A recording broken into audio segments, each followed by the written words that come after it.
two teenage cannibals fall in love while on a road trip through the back roads of America. Now that's something you don't hear every day, but it's the plot of the latest film from Italian director and writer Luca Guadagnino. In today's video, we'll talk about Guadagnino, his newest film, and why modern cinema is so hungry for cannibals. So let's get right into it. Firstly, Guadagnino on horror. In his youth, he says he was one of those guys who was isolated, healed himself through cinema, and found a lot of solace in horror. His heroes in the genre are Wes Craven, 40s master Jacques Tourneur, John Carpenter, and George Romero. To him, these are some of the greatest filmmakers that ever lived in America. Guadagnino claims he always found a disruptive, leftist, tear-down-the-house quality that he's always loved in the best horror movies. He then adds that seeing contemporary horror on the other side is very disheartening. What's more, he believes that they're very conservative now, and almost suffocatingly imposing a point of view that is sadistic. Guadagnino makes it sound like he's painting on a canvas when talking about filming gore. He says that when you shoot a movie, you deal with a physical place like a room, so you see that room's size, shape, and material, and what will happen if you sprinkle blood everywhere in it. He claims he's more interested in that and how that becomes an image.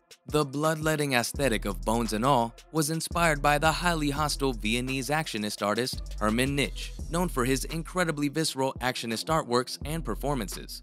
While Bones and All's trailer park naturalism relies on William Eggleston's photography, Guadagnino's palette generally consists of modern art, despite the minute attention to ambiance and visual detail. It's wrong to think of him mainly as a stylist, says Bones and All screenwriter David Kajanik. He says Guadagnino is a humanist who offers depth and unique thinking about human emotion. Moving on to Guadagnino's filmography, teenage Marin, played by Taylor Russell, and her sweetheart Lee, played by Timothée Chalamet, who journey across late 1980s America while fighting for survival in a harsh environment, make up the disarmingly likable couple of young cannibals in the film Bones and All. It's Guadagnino's first film set in the United States and is based on a young adult novel by Camille De Angelis. Guadagnino received the script from screenwriter David Kajanik, a regular collaborator. However, friends who saw the movie when Guadagnino made it said it was his most personal work. He had just broken up with his male partner and lost his father. I Am Love starred Tilda Swinton as the contemporary Madame Bovary amid Milan's high class. Their subsequent collaboration, A Bigger Splash, was a brittle tragicomedy about the vacation activities of the bored and rich. But here's the thing, Guadagnino has frequently portrayed the agony of youth. His first movie, Melissa P., was a box office success in Italy and was based on a best-selling book about adolescence.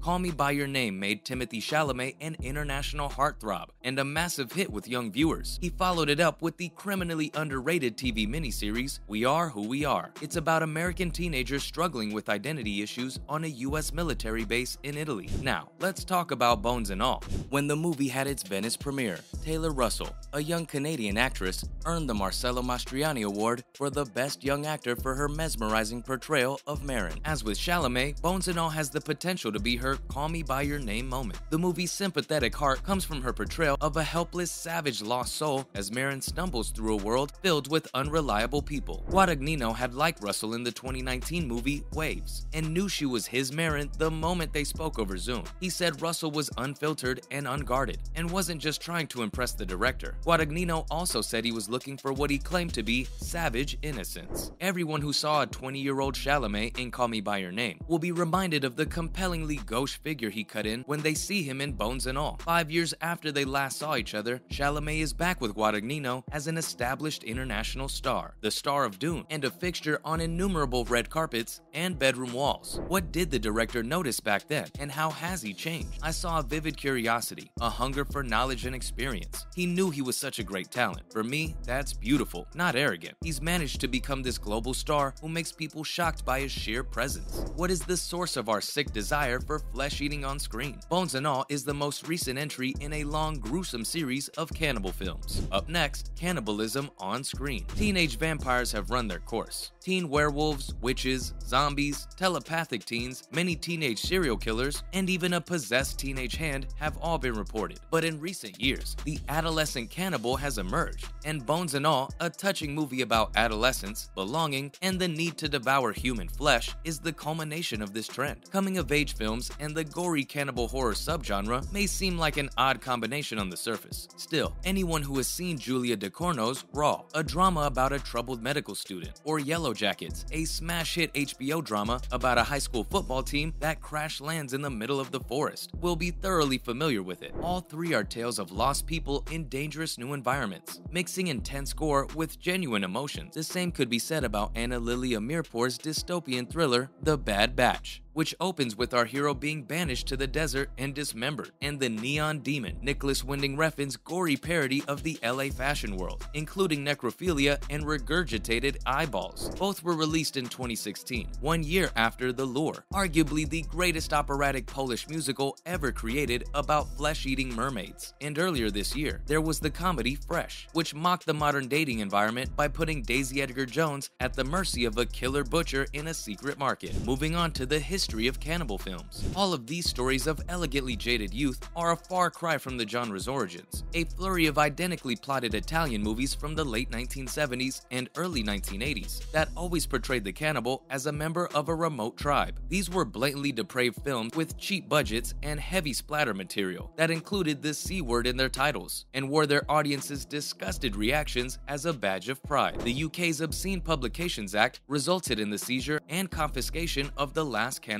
World, with the title card warning viewers of the barbaric torture and unpleasant subject matter that will follow. Cannibal Ferox built a marketing campaign claiming that it was outlawed in 31 nations. Better still, the director of Cannibal Holocaust was hauled up on murder charges due to the film's then novel found footage structure, and eventually had to drag his actors into court to show they were still alive. But here's the thing, despite the repulsive exterior, films involving people eating one another were already hiding severe topics at the time. The elements of a study in journalistic ethics can be found in Cannibal Holocaust, among the severed genitalia and impaled virgins. If you look past the burned corpses and, once more, severed genitalia of Cannibal Ferox, you might see a terrible indictment of Western imperialism. Lastly, let's look at the modern nuance in cannibalism on screen. So when did the movie Cannibal get a heart? Perhaps the process began in the early 1990s, with the casting of Gen X icon Ethan Hawke in Alive, the terrifying, accurate account of a rugby team that was forced to survive after colliding in the Andes, and the introduction of cinema's most renowned cannibal in The Silence of the Lambs, an intellectual who loved the arts and drank wine. However, the cannibal has only recently begun to appear in coming-of-age films, and perhaps it's surprising that it took this long, given that adolescence is a time of violent outbursts and confused